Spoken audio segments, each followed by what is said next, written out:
No, you're good, my brother. I just want to say congrats on the growth of the channel and shit, dude. You guys are going to do a couple cool interviews. It's been cool to see, dude. Because I was one of your first interviews, right? First Yeah, few?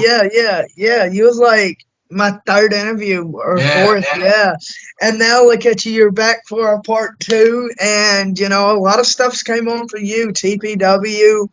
I mean, shit, dude, you've been at XPW. yeah, fuck You yeah, even dude. went down to the deep south. So, Yeah, man. what's up, everybody? It's your boy Skinny Moose. I brought on Death Proof Tommy Trainwreck for part two, and I'm getting ready to ask some really solid questions. Fuck So, yeah. the first question is, I've asked almost everybody that's been at Deep South that I've interviewed so far, what was it like being at Southern Outlaws and working for Deep South?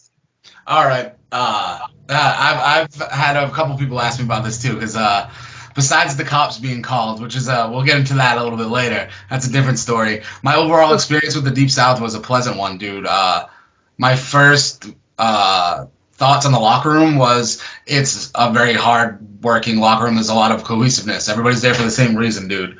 There was a pretty solid weapons team.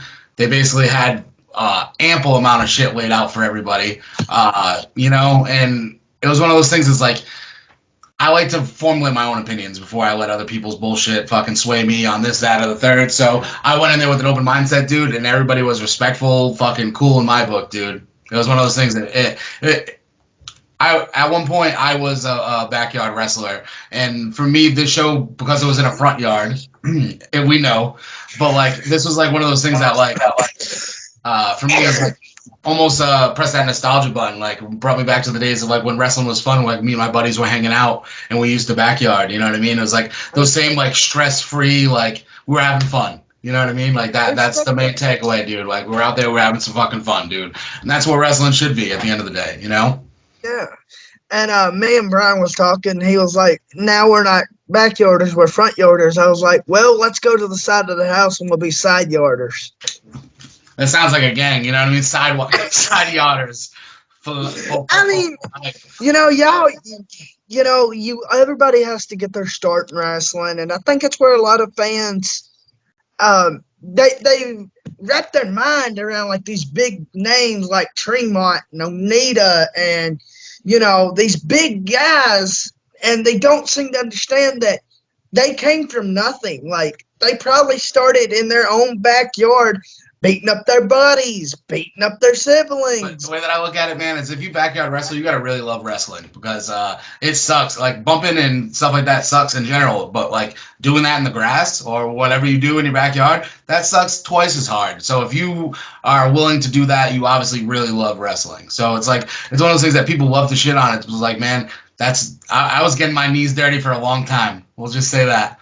I was a backyard for quite at least like 2 or 3 years, you know what I mean? And I was like on the like backyard wrestling like message boards and shit, dude. We used to meet up with other backyard feds and do like our backyard company versus your backyard company shows and shit like that, man. So like I understand.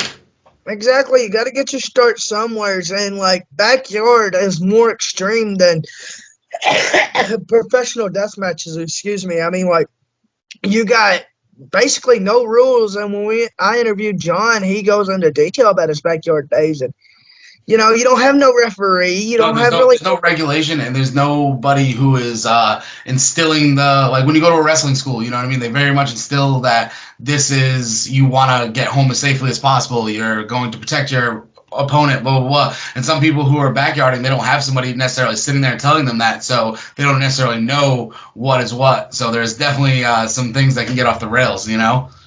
Exactly.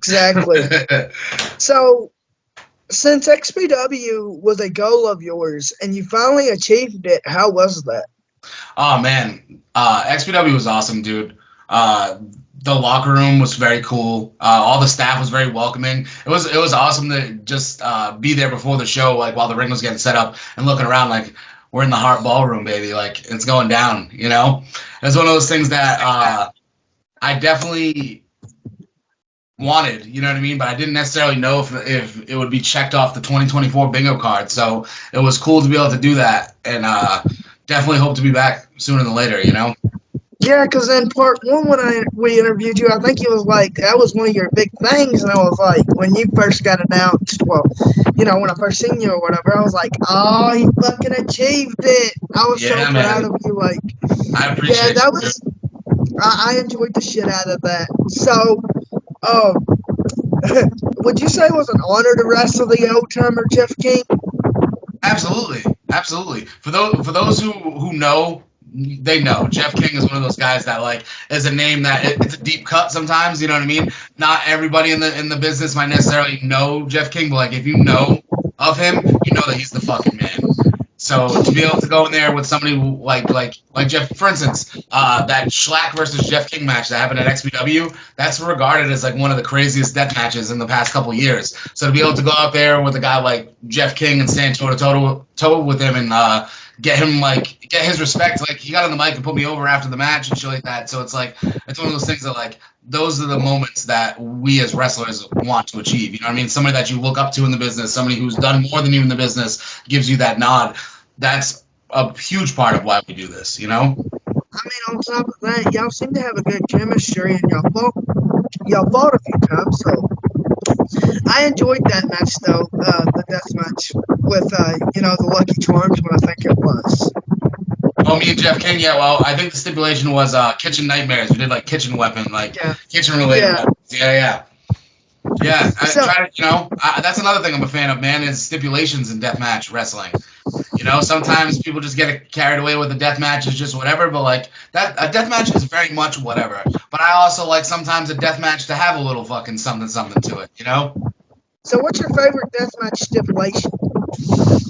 Oh man, that's tough, dude. Like for me, I'm a big fan of old school no rope barbed wire. I think that's like You've actually had one of those. I have. How long ago was it? It wasn't too long ago. It was April 20th. I that's the first one I've had in my career actually, and it was at the 420 Classic for ICW Milwaukee. Yeah, man. That's one of those stipulations that no matter like how many times you see it, it's like it's awe-inspiring when you see the ropes replaced with the barbed wire. You know what I mean? It's one of those things like shit's about to go down when you see the no rope barbed wire. And I don't think you can prepare yourself for either barbed wire or razor wire. I don't think that's really. Yeah, because it's one of those things, man. It's like, how do you prepare yourself for that? What are you gonna do? You know what I mean? You're gonna escape from prison, like you're either going to get stabbed or you're going to get sliced open. So either way, you're screwed. Yeah, man. So now that you're in Deep South, how was you feeling when you got announced for Carnage Cup 14? Oh, I was fucking pumped, dude. Oh, dude. I fucking seen that in my mouth at the goddamn floor. My wife's like, what? I was like, Tommy Trainwreck was announced for 14. I was like, I had a feeling he was going to do it because he fucking killed it at Southern Outlaws. I appreciate it, man. That was my goal going into the Southern Outlaws. Was like, I wanted to go into this show to earn a spot in the Carnage Cup. So it felt fucking awesome to be able to get that nod. And like, let's be honest, man, Carnage Cup this year might be the fucking biggest Carnage Cup of them all, dude. So let's go. Let's go.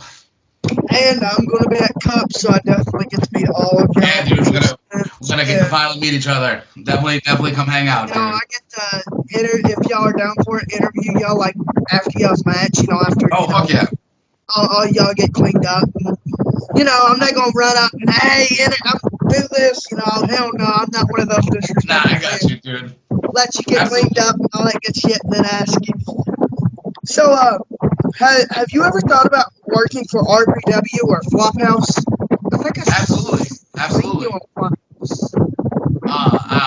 RPW is definitely on the short list. After watching the show they had in Chicago this past week, it's like undeniable that RPW is one of the top deathmatch companies in America today. They're killing it.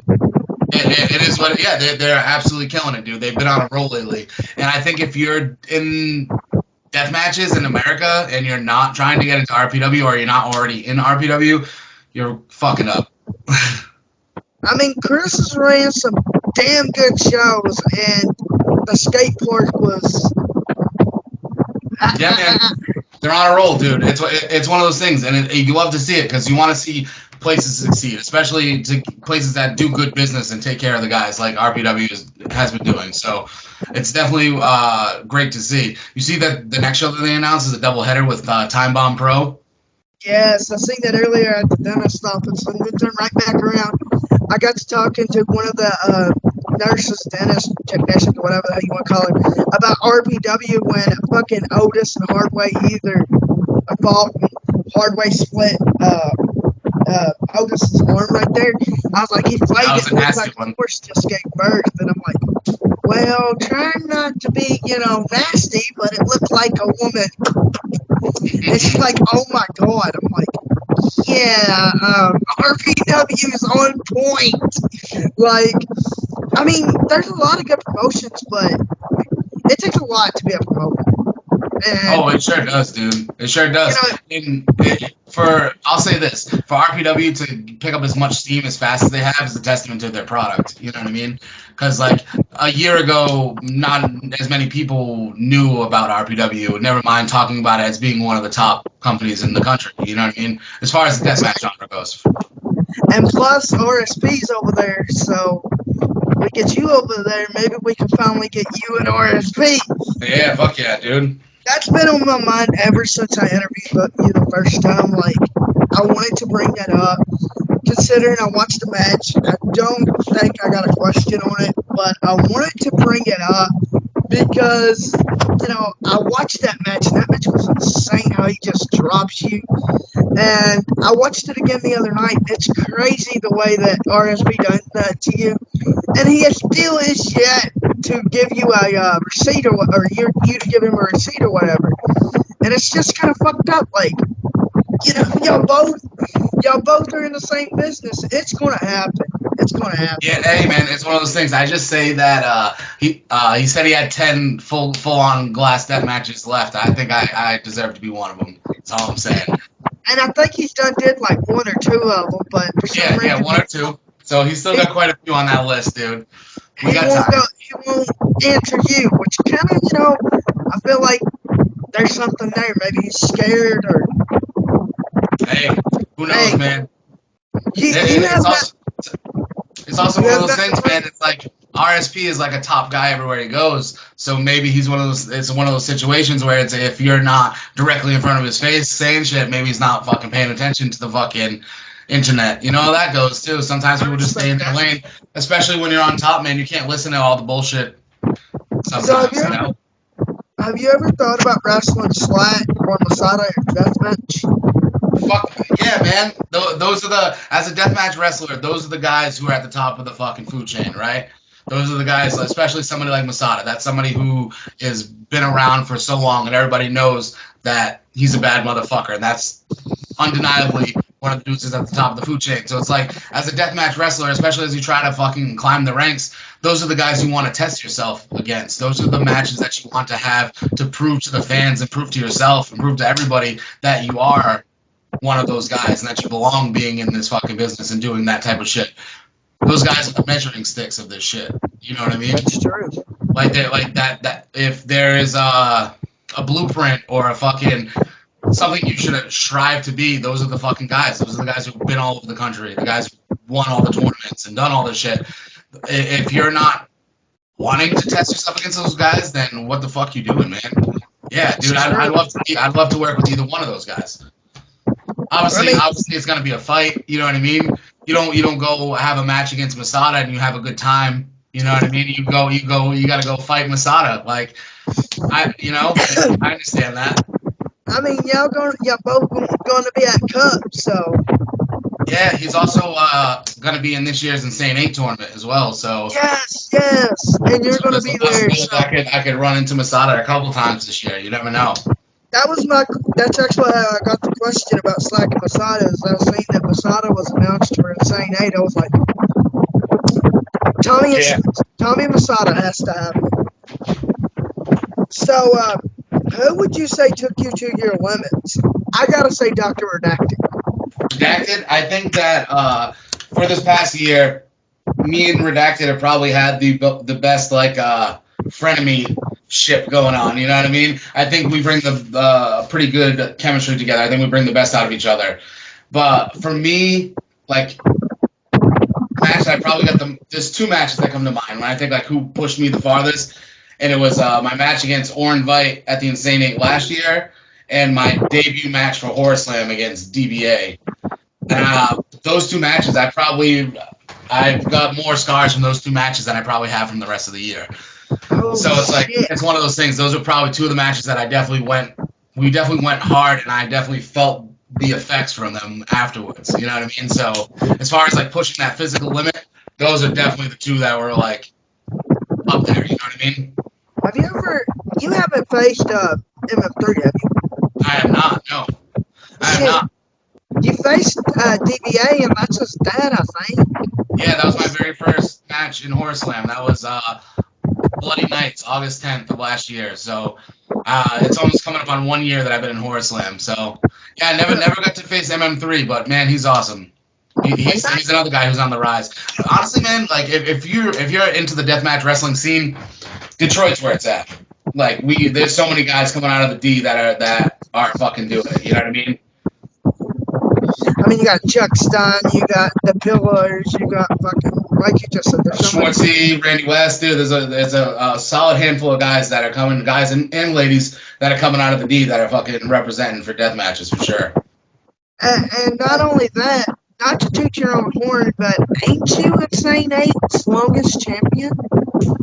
Well, ICW. Well, I would be, but unfortunately, I wrestled Orin Vite for the Alternative Championship this past Friday at ICW, and Orin was in his return match took my Alternative Championship. So I am no longer a reigning champion in ICW, unfortunately. Ay, fuck. Damn. Yeah, man. That's the nature of the business, dude. It only takes 3 seconds, and especially when you're stepping in there with somebody like Orin. Like, Orin's on a run right now, man. He just had that match against Nick Gage at GCW. He wrestled Drake Younger at Circle 6 in Texas. You know what I mean? Orin's one of those guys. He's back. So I ain't seen that match yet, and I cannot find you versus Brad Cash anywhere. See, I have it recorded, man, but like my phone storage ran out like right before the finish, so I never uploaded it because it's like 2 minutes before the finish. TPW recorded it though, but I haven't heard anything about when it would be released or anything like that. But I know that there was camera people there, so fingers crossed at some point it will be released. So, what is your next death match with wrestling go? My next death match? August 4th, I'm going to California for Crimson Crown Wrestling. And I am fighting Carnage for the Supreme Violence Championship. This will be my California debut, dude. So it'll be my first time going to Cali. And I'm fighting Carnage in a Shattered Screams death match for the fucking Supreme Violence Championship, dude. So definitely pretty fucking stoked to be going out to Crimson Crown. Pretty excited to be going to California, period. But definitely excited to go see what's up with Crimson Crown. I've heard a lot of good things about what they do over there. And I'm going there to add another championship to the resume, dude. So oh yeah, you're gonna have to. 100%. That's what I'm here to do. That's what I'm here to do. A day before my birthday too. Is it? I'm August the 5th. Almost, dude. I'll be flying home on your birthday. So me and Steven Johnson, one of the owners of TPW, was talking, and he said that he would like to see you get signed somewhere. And I was like, yeah, I would like to see him get signed, but I'd also like to see Tommy head over to Japan. I'll be honest, man. It's one of the Japan is definitely that's the ultimate goal for me. You know, it's like especially with death matches, there's not a whole like guys who do death matches. It's not like the WWE is going and pursuing guys who are out here doing death matches. You know what I mean? Like there's obviously exceptions to the rules, like Drake got signed and had a career in WWE and stuff like that. But like they're not actively seeking deathmatch guys for the most part. So it's like for me, my end goal isn't to get to WWE. My end goal is to get to Japan. You know? That's my question. Like, how the fuck ain't you been to Japan yet as good as you've been? I appreciate you, man. It's one of those things. It's like not not everybody gets to do these things. You know what I mean? I feel like only the cream of the crop really get to go over there and do tours of Japan because, like, let's be honest, man, it's expensive. It's like a $1,000+ flight. So if a company's willing to spend that type of money on you to fly you over there, you have to be a big enough name or a big enough draw to have a reason for them to bring you there. And I'm just grinding away to get to that point, man. You know? I mean, you should have flew over a long time ago, but that's me. You know, I got some guys. We'll see. After this year, when I win the Insane 8 and I win Carnage Cup and I win the Murder City Deathmatch Cup, they're going to have no choice but to bring me to Japan, right? I got some guys and some workers that would agree that you need to go ahead and go to Japan, and we don't know why the fuck you ain't gonna sign over yet, but it's gotta happen. Yeah, it's a marathon, not a sprint, dude. We just gotta keep going. At some point, though, you know what I mean? To quote the Macho Man, the cream rises to the top. It's just you gotta keep going, sir. dude. So, what promotion was you a promoter for? So I have been promoting for this company called We Love Wrestling, and that's my brainchild. We've ran since November 4th of last year, and we've had 9 shows so far. So we ran basically monthly shows. We had like a couple, like 2 shows in a month. Yeah, man, that's my baby. I came up with the name We Love Wrestling because, like, everybody who does this, they do. We love wrestling. Like that's more than just a name to the company. That's like a lifestyle. Like, you know what I mean? And I know it's so simple, it's dumb, but it's good at the same point. You know what I mean? Oh, well, like, I've been hearing big fucking things about We Love Wrestling. Like, it's all over my Facebook feed and shit. And I never would have thought that you was the promoter, dude. Like, yeah, man, it's because, like, we don't focus on just deathmatch. Like, just because I'm like, you know what I mean? I do death matches. Like, We Love Wrestling isn't just a deathmatch promotion. Like, we focus on family. We do family-friendly shows. We'll give you a little bit of everything. That's what I'm trying to do over at We Love Wrestling, is give you all the flavors of professional wrestling. Death matches, comedy, strong style, you know what I mean? Like, tag team wrestling. Like, we try to give a little bit of everything. It's cool that you've heard of it, though, man. We've been trying to fucking make some waves over here, so. it's fucking amazing, though. I never would have thought that you ran We Love Wrestling, but there it is, y'all. Go check it out. Yeah, those who know. Hey, I'm going to drop something real quick, dude. We just announced our anniversary show for November 2nd. We got Alex Colon making his We Love Wrestling debut. Arguably one of the greatest deathmatch wrestlers of this generation is making his We Love Wrestling debut. And guess what? He's coming to do a fucking deathmatch. That's what. Oh, shit. So those in the Milwaukee area, November 2nd, you want to see the fucking GOAT have in a deathmatch in person, you know what to do. Have you got any socials, anything that you really want to plug? Oh, for We Love Wrestling? Yeah, all of our socials for We Love Wrestling are at We Love Wrestling, except instead of the E in wrestling, it's the number 3. And that's on Instagram, TikTok, YouTube, you name it. If you got anything else you want to plug, personal social medias, upcoming matches. Oh yeah, definitely give me a follow on my YouTube. I recently passed 1,000 subscribers on my YouTube channel, so that's a cool milestone, man. Yeah, fucking A, man. For those who do this social media thing, to be able to get the 1,000 subscribers and be monetized on YouTube, I'm making pennies for my videos, but it's still better to make some money than no money, you know what I mean? So definitely plug the YouTube. That's at Tommy X Trainwreck on YouTube. Yeah. Do you got TikTok? No, I'm not on TikTok, dude. Oh. You should get on TikTok. I'm 32, bro. I don't fuck with the talk, but you should get on TikTok and Clapper because that's a good way to also make money. Hey, man, I'll be honest. My social media guy who helps us with our We Love Wrestling stuff, the TikTok does get some views, man. Deathmatch is definitely over on IG and on TikTok, it seems like. You get views. Oh, yeah. So what's a dream match for you in general? My top one is Matt Tremont. That's definitely a big dream match for me because, to me,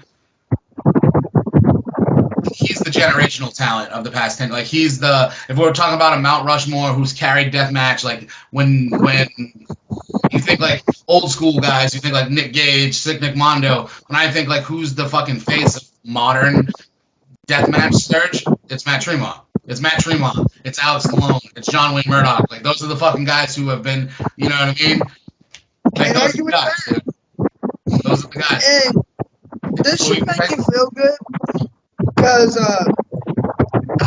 Steven, the promoter of TPW, actually in the next Tremont. Yeah, like, that makes me feel great to hear that. That's such high praise. I actually see it. Like, you keep going the way you are. You may be taller than Tremont, but you just have the signs like fucking Tremont. You could be the next one. Yeah, I mean, no offense, the bald head, the beard. I mean, look at Tremont and look at you. Yeah, I understand. Y'all both That's another are reason why I want that match so bad. So people already been drawing those comparisons. You know what I mean? Bulldozer, Trainwreck. It only makes sense, dude. And plus, y'all ain't like, I would say bigger boys, but y'all are both muscular men. Yeah, so, you know, it's going to be a good fucking chemistry. Either y'all need to hook it up, fight a couple more times, or make a fucking hell of a tag team. I don't know if people are ready for that one, dude. Either way, y'all going to kill it, so. Yeah, I'd say that's probably my top dream match. And then if we're gonna throw a second one out there, maybe the psychopath boy, you know? I don't think I have enough facial piercings yet, you know? Maybe somebody from the land of the rising sun, let them know what Japan's missing, you know? Ooh. So, who is your biggest rival? My biggest rivalry? Yeah. For the past year, especially in ICW Milwaukee, which I consider like my home promotion, because I wrestle there month in, month out at the bar in Milwaukee. So I think that I had a feud with short and sweet Bobby V in ICW Milwaukee that culminated at the 420 Classic with the no rope barbed wire match. We wrestled each other probably 4 or 5 times over the past year, all various death matches and shit like that, all in Milwaukee. So I'd probably say that was probably my longest rivalry for certain. And I think that now, besides that, maybe me and Redacted have had 3 matches against each other in the past year. So that's another one of those things that we seem to be having that match in different states and different places, you know? So it's one of those things that it's brewing. And you can also throw in Jeff King into there, too. So. Yeah, man. Shout out to Jeff King. He's going to be in Horror Slam's Deathmatch tournament this year. Murder City Deathmatch Cup 3. Deathmatch season's looking pretty good for your boy, man. I got the Insane 8 coming up August 19th. And then I have Murder City Deathmatch Cup coming up September 13th. And then, we got Carnage Cup coming up October 18th and 19th? I think it's the 19th and 20th. 19th and 20th, yes, sir. I'm not used to Saturday, Sunday. I'm used to Friday, Saturdays. That Saturday, Sunday is going to be something, though. You're just fucking booked on the tournaments this year. Yeah, man, that's 3 tournaments, dude. That's 3 tournaments this year. I have 3 chances to fucking show everybody what's up, you know? So what are your hobbies out of the ring? Outside of the ring? I play a little bit of video games, dude. I used to grow weed. That's another thing. Yeah. I used to grow weed, dude. Honestly, lately, man, between like wrestling and promoting, I've been drawn back into this wrestling bubble where if I'm not like making graphics or promoting Wheel of Wrestling stuff, or that's all I really do, man. I hang out with my dogs and fucking, you know what I mean? My weekends start on Thursdays and doing a lot of traveling and shit like that. So the past like I don't know, probably since like April, May, I've been really going pretty hard. So I haven't been doing too much other than fucking, you know what I mean, playing the occasional video game. Besides that, I usually go to like concerts and shit like that, but I've been booked so often on the weekends that I haven't really had the time to be able to go to like a festival or anything like that, you know? I understand that. I said I need my fucking headband on. Oh yeah, rep that brand, dude. Get that brand recognition in there. Every time, like, I couldn't forget my headband halfway through the interviews, and then right before, like, towards the middle and the end of them, I just put it on, and I'm like, fuck. Hey, at least you remember, dude. Who would you... Well, where did the ambulance idea come from, and We Love Wrestling? That's a funny one, dude. So for Wheel of Wrestling, we run in this town called Pembine, Wisconsin, which is around where I live, and it's in the middle of nowhere. You know what I mean? So, in order for us to try to make some traction and get locals in the door, we went and we joined the Pembine Chamber of Commerce. So that's like some white people shit for like they run the town. You know what I mean? So like we went and we joined the Chamber of Commerce, and the meetings for the chamber happened to be at it's called the Rescue Squad building, and they just have ambulances and shit there. And they were asking us like, "What do you guys need to make this show happen?" And I was like, "What about one of these ambulances?" Because like they're there. I was like, "What's the worst that's gonna happen? They're gonna say no." How often do you have a chance to use an ambulance on the independent level? Like, we're not talking like WWE or TNA. Like, how often does an independent company get a chance to use an ambulance? So I was like, I'm going to take that shot, dude. I got to take that shot. I was like, if they say no, if they say no, fuck it. But if they say yes, we get an ambulance. So I just asked these town people, like, yeah, as long as you guys don't break it. And I was like, I mean, fuck, damn. You know, you got a point. Like, I've only seen, I think, one other one, and that was with Dr. Redactic and, was it in Dimitri Alexandrov? Yeah, Dimitri Alexandrov. Yeah, like, I think it's the only other ambulance match I've ever seen, like, from a death match, you know, point of view. Yeah. It's one of those things. It's like I couldn't not ask. You know what I mean? It was like if they say no, they say no. But it was like I don't think I'll have a chance to get this again. So I was like, fuck it. Hey, you know what they say? The least that they can say is no. The worst they can say is no. Exactly, bro. So I was like, fuck it, let's go for it. Miss 100% of the shots you don't take. So, Wayne Gretzky, Michael Scott. So, the next question I've been wanting to ask is, who are some international boys you would like to fight? Oh, man. Sakuda. Ooh. Another one that's going to be a fucking cup. Yes, sir. Sakuda for sure. Jun Kasai is like the fucking, you know what I mean? The Deathmatch Dragon Ito, dude. You know, I'm a big Big Japan guy. I like a lot of the guys that they have over there, man. Takeda. Oh, fuck yes! I interviewed Takeda. I love Takeda. Yeah, dude, those are probably my top four, dude. But yeah, I would love to fucking get in there with Sakuda, dude. That'd be a fucking dream come true. Especially in the Deep South. You know what I mean? Especially in the Deep South. That'd be fucking cool as fuck. Yes, you and Big Joe from England, too. Oh, yeah, dude. I'll be honest, man. The UK scene's great. When I saw that those guys were coming over here for those shows in the fall in October, they're doing like that, a couple shows at Matt Tremont's building. I was like, fucking awesome, dude, because I watch a little bit of everything, man, especially being a promoter. I have to keep my fucking finger on the pulse of wrestling and see what's working, who's working where, what the fuck's going on in order to try to fucking make our product better. So I watch a little bit of everything, and that includes the fucking UK scene. And the UK scene would be non-existent if it wasn't for fucking guys like Big Joe and Lou Nixon over there. You know, Iceman, all these dudes who are over there killing it, dude. And that's the thing about when a promoter and podcaster kind of run hand in hand, because a promoter's got to watch, you know, the other shows to get wrestlers that they think would be good on their show.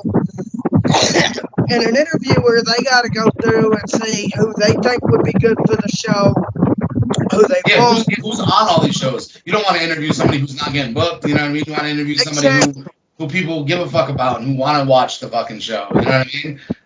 I mean, the only time you don't want somebody that ain't being booked is like if they're hurt and they're a really good wrestler, or if they're like a friend, big name or yeah, 100%. Unless you're doing it for a personal reason. Like, I took John Rare, I think 2 weekends ago, and I've been wanting John, and, you know, I knew he did good on the channel, and I did it for personal reasons, because I'm a big John Rare fan, and it blew the fuck up, so. Dude, I watched, I think it was Carnage Cup 11 or 12, the one where, it's on, like, Tubi right now. Oh, 12. 12, yes. I watched that one recently. And fucking John Rare and Blaine Evans. Wayne Evans, yes, they had a fucking ridiculous match, dude. Like one of the borderline most ridiculous death matches of all time, dude. Like they blew so much shit up and did so much fucking crazy shit in that match, dude. It was unreal. Yeah, so John's one of those guys who fucking you love him or you hate him. He's a polarizing character. You know what I mean? He's one of those people that people are like, oh fuck that guy, or people are like he's a fucking nut. I love that guy. You know, so I love that type of shit. I mean, everybody wants to shit on John. Well, not everybody, but a lot of people want to shit on John because he does stuff that no other person's going to do, but that's what makes a good wrestler, in my opinion. Like, you got to go off and you got to do shit that nobody else is going to do. You think these legends... Well, like Sick Nick Mondo, Thumbtack Jack, those are guys who fit that exact mold, who did shit that nobody else did. And they were fucking crazy fucks, you know what I mean? Like, I mean, Necro Butcher, you got your legends, but then you got the ones that go up beyond and be like top legends. Excuse me. But you got your top legends, like you just said, Sick Nick Mondo, fucking, look at Pondo when he fucking got that pencil in his ass. I can't think of the word. Lead poisoning or whatever. Yes. I mean, how would you say you prepare for your next big match? Typically, if it's somebody that I'm not very familiar with, I'll do some type of tape study. I'll go pull up some of their matches on YouTube, see how they move, what they like to do. You know what I mean? And then, depending on if there's a stipulation to my match or not, that's another thing that I'll go and start thinking about. Like, if I'm in a match that, say, is deep sea death match, it's like, all right, I know I gotta fucking watch out for this, or maybe I'll go look for something to make a weapon to fucking inflict some extra damage. You know what I mean? It depends on what the circumstances are, but for the most part, it's more of a tape study. You know what I mean? I want to know my opponent so I can know what to do when I'm in the ring with them. You know what I mean? That's an answer I've been looking for from a lot of workers. It's like, y'all study each other. That's what I like. Like, you want to go in there and you don't want to be from the hip. You don't want to, where'd this dive come from? And it's already in his arsenal and he's had it in there and you just don't execute. Yeah, you're just not paying attention. The answer's there. Like, you just got to look for it. That's where I think a lot of your good chemistry comes in. Like, you're all the way around a good worker, but, like, you go off and you study and you bring a lot of the older techniques into, nowadays wrestling, and that's something that I feel like a lot of workers leave out. I'm not saying they're bad workers, but I feel like it's a lot of things that a lot of up-and-coming workers leave out. Like, you need to study your opponent. Absolutely, dude. And at the end of the day, it's deathmatch wrestling. It's still wrestling. You know what I mean? Like, obviously, when it's deathmatch wrestling, then the ring's covered in fucking weapons. You're gonna hit people with shit. That's natural. That's gonna fucking happen. But you've got to think a little bit past that. It's not just fucking swinging stuff at each other. Because at the end of the day, how often is that going to win you the match? You know what I mean? You need to be able to apply wrestling into the weaponry, and then that's what takes you to the next level, I feel like. Like Masada said, he said, even though it's like you just said, deathmatch wrestling, you gotta have wrestling in there. When you step in the ring and you just grab light tubes, or you grab a thing of barbed wire bat or something and just start swinging and knock the opponent down and then you win. What the fuck is that? There's nothing in there. No art to that. Yeah, exactly. There's no art to that. That's not wrestling. I mean, it's 1, 2, 3, it's over. We want to see a little bit of technique in it and see what you can do. Anybody can step in the ring and swing a light tube. I actually took a light tube up with my back at hand by my wife. You've probably seen it. I did. She cocked that motherfucker back. Towel. I'm like, never again. Yeah, she was giving you that receipt, brother. That's what that was. I mean, you gotta. Anybody can swing a light tube or a weapon, but it's the complexity, whatever the word I'm looking for is, that really, gets y'all, 100%, dude. It's more than that. It doesn't take much skill to swing a light tube or to bleed. So it's like, you know what I mean? Everybody bleeds. You know what I mean? Anybody can fucking swing a weapon, but to do this the right way, you think of like top 5 deathmatch wrestlers. Are any of them guys who just go out there and swing fucking light tubes? No, but they will swing light tubes, but that's not all they do.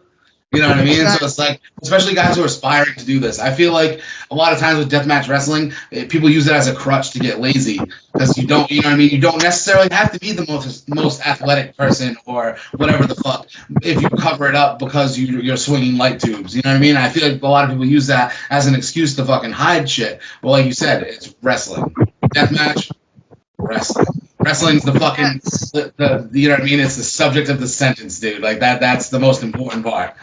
Yes, you gotta have like you just said, you gotta mix them both in together. I mean, anybody, like we just said, anybody can swing a damn light tube, but it's the like the legends, like yeah, it's a technical aspect. Yeah. You think Masada for instance, we talked about Necro Butcher before, right? We talked about Necro before. Necro Butcher was in Ring of Honor when Ring of Honor was arguably like the top wrestling promotion, and that motherfucker was in there having wrestling matches. You know what I mean? Like, you know what I mean? Even Masada had a run on top of CZW as the world champion, and guess what? That motherfucker wasn't defending the title in a deathmatch every show. He was wrestling guys like AR Fox, Rich Swann. Like he was out there putting on fucking Jonathan Gresham. He was out there putting on wrestling matches, not just death matches. But then guess what? When TOD came around, this motherfucker was winning tournaments back to back. Like that's why he had that role. You gotta mix both in, and if you can't, then one of the fans from Deathmatch Elite, I think it was Joe, was like, if you can't mix regular wrestling with the deathmatch, then you don't need to wrestle, and it's true. You gotta go hand in hand here. You gotta have good wrestling skills to make a good deathmatch. And I think eventually people realize that, though, and the guys who want the best kind of get labeled as such, you know? So, like, I feel like, especially with today's, like, more fans are smart to this shit, dude. You know what I mean? Like, not everybody has the wool pulled over their eyes when they're, like, convinced that Goldberg's a good wrestler. You know what I mean? It's like, if somebody's the shits, people kind of know that they're the shits nowadays. So, I feel like those people get weeded out pretty fucking fast. Yeah, like, Brandon Kurt said, we know who's going to stick around and who's not. Especially in this business. And a lot of workers, they're like, well, if you can tell, like, a worker can definitely tell when another worker's just wanting the fame or if they're actually here for the fans' entertainment. Yep, and if they're wanting the fame, then a lot of workers, which you obviously know, will fucking try to hurt them to go ahead and get them out of business because they're just there for themselves. Yeah, the clout chasing, dude. And people see that, dude, and you can tell if people are actually about this shit or not about this shit because at the end of the day, like, we know what we're getting into, and it's like, in my opinion, if you're going to do this, you do this. I don't have death matches where I come out not bloody, you know? Like, if you do a death match and you somehow manage to go through a whole death match and you're not bleeding, I think you did it wrong, dude. Like, you know? That's my question. Yeah, you know what I mean? So it's like, that's my thing. It's like, if you're gonna do it, might as well fucking put the gas pedal to the floor and do it. Because that's the people who fucking paved the way. That's what they did. So why should anybody else come in here and fucking half-ass shit and get the fucking pops because they want to swing light tubes? Because, you know what I mean? Like, get over a different way then. I don't know. Well, what is your favorite match? Like street fights, no rope, barbed wire, etc. What's your favorite match stipulation? Favorite wrestling match, not death match? Either one. Both, actually. For me to be in or to watch? For you to be in. For me to be in. Okay. I didn't really like no rope barbed wire. It fucking sucked. You know, it hurt. I fucking, the wire broke and it fucking stabbed me in my fucking titty and it sucked, dude. So not that. I think for me, I like a traditional death match. You know what I mean? Like a thumbtack death match. You know what I mean? Pain in the glass. Something that is just like that's our bread and butter. You know what I mean? Something that's a blank canvas, something for us to take on easily. But if I'm watching a match, like as a fan, I like ladder matches. I'm a fan of a ladder match. You won't see my fucking big ass climbing ladders and jumping off ladders, but like I like to watch it. You know what I mean? Like the fan in me That's the type of match that I like to see. You know what I mean? Like, I'm certainly not jumping off a ladder, but. I'm sorry, I had to laugh when you said that. Hey, it's a shoot, dude. I'm not doing it. I don't do heights, dude. You're scared of heights? No, I'm not scared of heights. I just don't want to do it. Oh, I was about to ask because you're scared of heights. Like, Well, since that fucking RSP bump, dude, like, I don't do the fucking bumps off high things anymore. That fucked my back up real good, so I have a reason to be scared of it, you know? I'm surprised. I don't know how the fuck he didn't seriously hurt you. Yeah, dude, it was one of those situations where it's like, I blame the nightclub floors, because it was like those slippery fucking, there was a table there, bro, it just fucking shot out from underneath us, you know what I mean?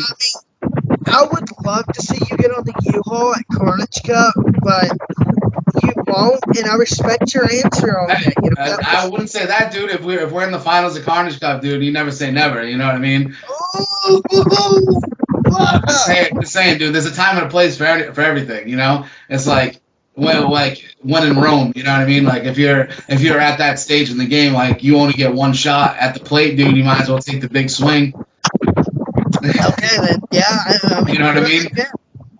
Yeah, I'm just the way I am. I'm about calculated risks, dude. You know, calculated risks. As long as there's a good risk to reward ratio, you know what I mean? That's true. I mean, at least as long as something good comes out of it, not me destroy my damn body. Yeah, I mean, but like, dude, it's like for instance, like that bump that I took with RSP, right? That was I main evented over Samoa Joe. Samoa Joe was on that show, and I was the main event that night. So like. When else do you have the chance to fucking main event a show that Samoa Joe's on? You know, fuck it, you gotta go balls out, dude. So it's like if I find myself in the fucking finals of Carnage Cup, dude, I'm gonna do whatever I gotta do to win it. You know? Yeah, that's true. If that means coming off the fucking U-Haul, dude, then I guess it's a solid driver off the U-Haul. You know? Fuck it, let's do it. Who do you hope is your opponent for Insane 8 this year?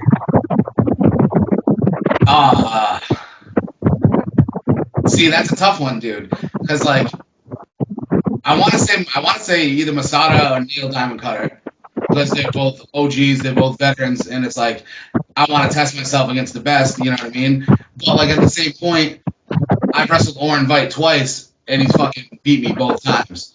So I want to say Oren Vite so I can fucking get, you know what I mean?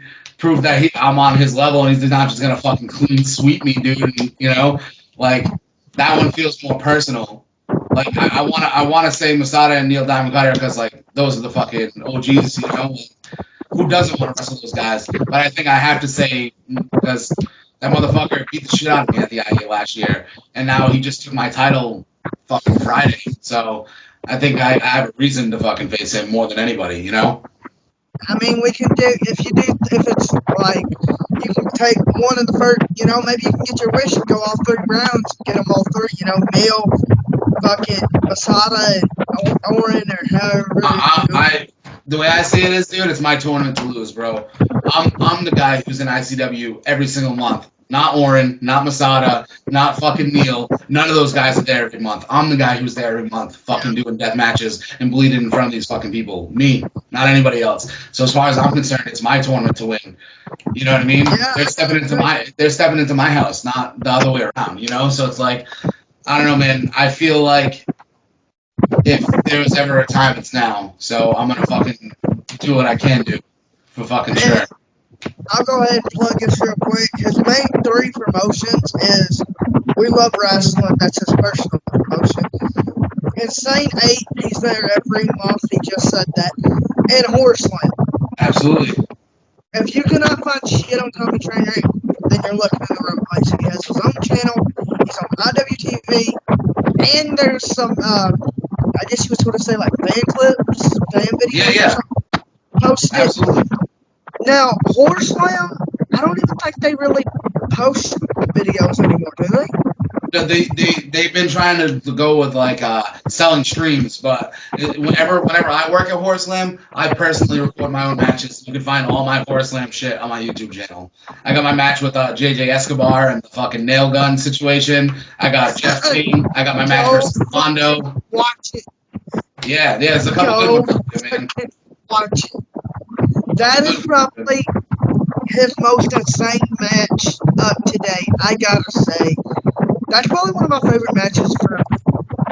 I appreciate it, man. That one was definitely crazy. JJ's he's a fucking nut. So whenever you're in the ring with guys like that, you gotta fucking match their intensity. You know what I mean? So we definitely went in with intent. The board, him running into the light tubes, the weed eater, the whole damn match was just. Yeah, it's definitely sensory overload. It's like fireworks. There's a whole lot going on. Yeah, man, all those are on my channel, and those are all from Horror Slam. So, you know. So go check it out. What was it like facing Brad Cash?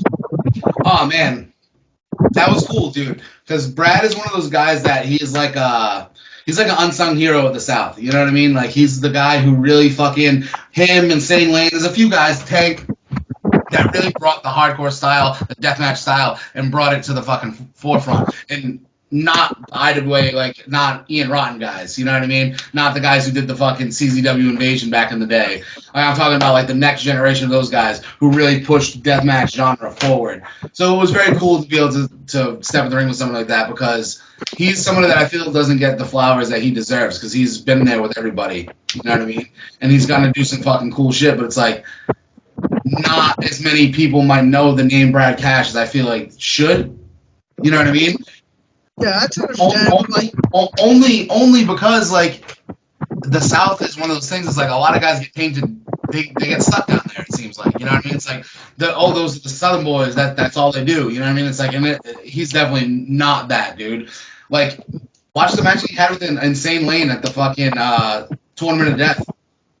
That shit was awesome, dude. Like, you know what I mean? And I remember everybody being like, "Oh, like, where did Brad Cash and Insane Lane come from?" I was like, "Dude, they've been around, bro. Like, you're just not paying attention."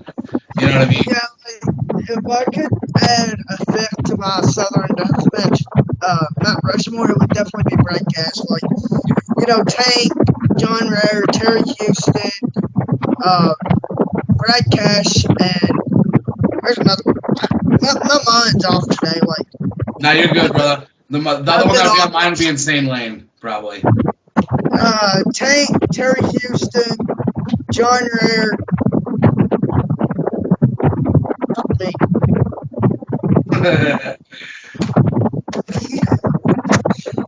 Bookmark it. I do gotta ask, what was it like tagging with Little Sicko?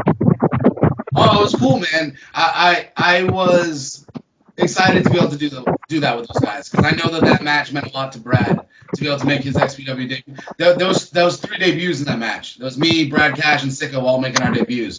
So like we went there with the intention of making an impact and make people remember us. You know what I mean? So it was cool to be able to go there and do that with those guys and represent IWA for sure, man. And then you got classified as an IWA Deep South boy. Yeah. I fucking love that, dude. Yeah, man, we're out there fucking fighting with Masada and Dirty Ron after fucking Bryant Woods versus Homeless Jimmy, and Rob Black made the statement that XPW would be at Carnage Cup. So we'll see if those motherfuckers show up.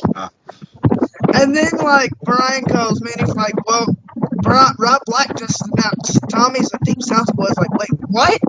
He was like, "Yeah." He's like, "Go look." So I went and I was, doing other things. When I went and looked, I was trying to watch the match, plus still with 2 little ones. But I went and looked and I was like, after the replay went up, I watched it and I was like, "Oh shit," that's how this question comes in. What was your thoughts when Rob announced that he was coming to Carnage Cup? I was like, business just picked up. You know, as if you needed another reason to come to fucking Carnage, dude. Now XPW is gonna show up. So now what does that mean? There's a fucking lot of motherfuckers in XPW. You know what I mean? Like we already know Masada's already gonna be there, but who is Rob Black himself going to be there? You know what I mean? There leaves a lot more questions than answers, dude. So it's like in the back of my mind, I was just thinking like that's one of those like mic drop statements, like oh shit, like what the fuck's gonna happen? You know what I mean? And you already know when it comes to the Deep South, there's no fucking rules. So like it's best off, dude. You know what I mean? Like the only rule down there in the Deep South is fuck around to find out.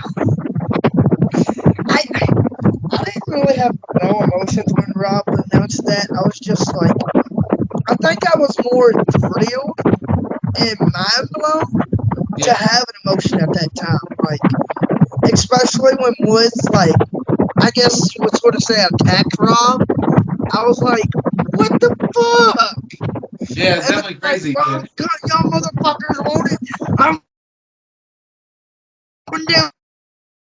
Like, It wait, was one of those Rob, things. what the fuck? When I got to the building that day, I didn't expect that to be happening. You know what I mean? By the time we were leaving, I wasn't expecting fucking Rob Black to be kicking us out of the building, telling us he's gonna Oh, see us in carnage cut. You know what I mean? Like, shit. yeah, crazy. Oh, shit. How was it being around the legends like Necro, Homeless Jimmy, and Brian Woods at XPW? Oh, dude, it was awesome. First off, Jimmy's the man, dude. He's super fucking humble, super approachable, cool guy. And come on, man, have you met Necro before? No, not No, person, dude, but I haven't Necro's one interviewed. of those guys you just want to have a beer with. You know what I mean? Like he's the fucking coolest dude at the fucking barbecue. You know what I mean? Like you just want to go fucking hang out with him and fucking bullshit, dude. He's that guy. So like I took the picture, dude. You know what I mean? I went and took the fucking mark picture with Necro because at the end of the day, bro, he's one of the fucking main influences. Like Necro Butcher vs. Samoa Joe is one of the most iconic fucking independent wrestling matches of all time, dude. Necro Butcher has transcended deathmatch wrestling in mainstream wrestling more than any other wrestler has, and I don't think anybody has done more for deathmatch wrestling than Necro Butcher has. So to be able to meet that man, fucking shake his hand, and tell him that meant a lot because he deserves all the flowers he gets, dude. That's fucking true, dude. Like, Necro is, I've never met him in person, but I interviewed him, and this man, he's so fucking talented. He's so smart too, man. Yes, he's so fucking intelligent. Like, so since you and Little Sicko have good chemistry, would you consider making a tag team or joining the circus of chaos? So little fucking known Tommy Trainwreck fact. I used to paint my face and shit when I was in a tag team known as the Minutemen. So yeah, that's definitely you know what I mean. I've been known to be down with the clown a little bit, so Yep. it's a possibility, dude. And as much as me and Sicko get along, we have good chemistry. That's also a guy that I'd like to wrestle because he's a fucking sick fuck like I am, and I think that we could fucking have a pretty crazy match, you know. So, one or the other. And not only that, when you was running around with makeup on, that's when you had the wargames with RSP. It was, dude. It was. Different time, Yes. you know what I mean? Dude, I did not recognize you with the fucking face paint on at first. Yeah, it's a little different, dude. Because I was like, I'll throw a wait name a out there. I minute. was trying to. I emulated my paint from Numazawa Jackie. Why did you stop wearing makeup or face paint? Because it's a pain in the ass. Okay, I respect that answer. You know what I mean? It's a pain in the ass. And like when I stopped doing the team thing and I was doing shit by myself, I was just trying to have a fresh start. You know what I mean? I wanted to be me. Oh But, yeah, you know what I mean? Not hiding anything. Not, you know what I mean? I just wanted to be myself. So that's why I decided to fucking that, and it's a pain in the dick. that's definitely understandable. Like, you know, you want to go off and, you know, you want to be Tommy and you want to be your own guy. I understand that. Fuck yeah. Yeah, just have a fresh start. You know what I mean? That's the way I looked at it. It's like almost taking off a mask in a way. So, what was your thoughts when your tag team partner, Little Sicko, come off the balcony? Well, me and him had a little conversation before the show, and we were and people already know that he's a little fucked in the head. And when there's a building with a balcony or something high, that there's a possibility he might jump off of it. So we had the conversation jokingly before the show. So I already kind of knew to keep an eye out. If I see this motherfucker up there, we know what time it is. You know what I mean? So I was thinking that I couldn't believe he did a sky twister. You know what I mean? Like I was like, oh shit. I thought like, you know what I mean? Maybe he'd do like a frog splash or something. I was like, no, he's going fucking full send, dude. It was one of those things. It was very cool to see in person and to be able to fucking feel the energy for the reaction. You know what I mean? Like that was one of those moments. He was just standing there like, and I was Oh like, shit! I didn't know, like, I had to ask that question considering he was, like, just standing there and, like, amazed. Yeah, I was think just Luke watching that put shit. all of our minds at night. I was just watching that shit like, shit, dude, don't die. You gonna be the next one to do it, ain't you? Yeah. So, this question actually comes from Southern Outlaws. Do you prefer gusset plates or Kenzos and why? So gusset plates I prefer because Kato tried to fucking stab a Kenzon into my arm and it didn't stab me, it just scratched me. Yeah, he was talking about that when I interviewed him. He said no matter how hard I tried, I couldn't get it to stick. Yeah, it just wouldn't stick, dude. So that was my only experience with the Kenzons so far. And I've had a lot of experiences with gussets, so I'd say that I prefer the gussets over the Kenzons, only because the one Kenzon experience wasn't a good one. So, yeah, gusset plates. A lot of people prefer gussets, and I think that's because of they're so fucking hard to get stuck into you.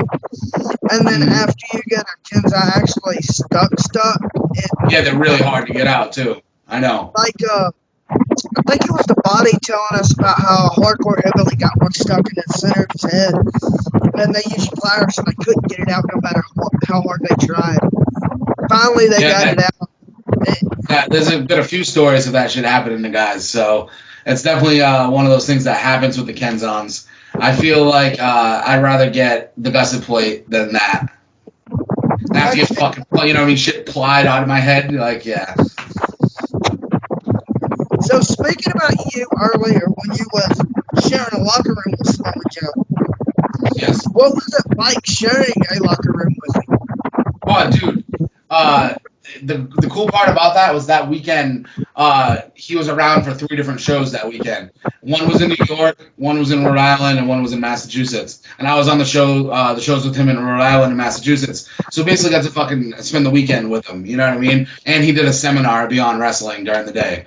So it was one of those things that got to fucking hang out with him more than I expected, you know what I mean? And he was like, the main takeaway that I can get from that was like, he's very down to earth. He's just like one of the guys. You know what I mean? It never felt like, besides like me thinking like, oh man, we're fucking sitting at Denny's with Smo Joe. You know what I mean? Like besides that, it's like just another day with another dude, and like that's the, you know what I mean? Like all the success never went to his head. You know what I mean? You could never tell that he was like a name or a fucking anything because he didn't fucking act like he was anything other than just one of the dudes hanging out, fucking, you know what I mean, making dick jokes and shit like happens in locker rooms. You know what I mean? Like, I mean, I've never met Joe personally or had any, conversations with Joe, but I've heard some workers say that, he's a dick, but I've also heard some workers say that he's a blessing to be around. So yeah, dude, like I can see how people would say that he's a dick, but like he was like, I don't know, he was fine with us. Like I just don't think he's the most social guy. You know what I mean? I don't think he's like a social butterfly who's going around trying to talk to everybody. Some people take that as him being a dick because he just says hi and fucking, you know what I mean? But it's like there's a time and a place. When we were hanging out before the show, he was more social than when everybody was there. So I think it was just more of a circumstantial type thing. That's the weird thing. Like when he was on TNA in his younger days, I was all about Smo and Joe when I was growing up. And back in like 2014, 2015, the TNA came down here to the baseball field, and I went and seen Smo and Joe live. And I was a big Smo and Joe fan then. So for my birthday that year, I was set in stone on getting a Smo and Joe cake. I didn't get the goddamn cake, but I was set in stone on Smo and Joe when I was growing up. And it was in the 6-sided ring where I first seen him. He was sitting on the ring apron, not the apron, but the turnbuckle, the ring turnbuckle, with the towel on his shoulders. And I was like, ever since then I seen him wrestle, I can't recall who, but I just liked the way Smo and Joe worked, and ever since then I've been a Joe fan. So. Yeah, man. When I was first like starting to train in wrestling, I was a big Samoa Joe mark. I used to have the fucking red and black, like half and half biker tights, and would do the fucking kick to the back, kick to the chest, fucking senton, dude. I was a big Joe mark, dude. He's one of those guys that, especially if you were a bigger guy in wrestling, he was one of those guys that transcended that for guys. You know what I mean? Like Like I'm sure how Kevin Owens is for a lot of guys now too. You know what I mean? It's like that's a guy who's like, oh, that's a big guy, but he doesn't wrestle like a big guy. He can fucking move. You know what I mean? And for me, when I was first breaking into the business, he was that blueprint for that. You know what I mean? So I was a big fan of Joe. What do you think about war games matches, considering you've been in them?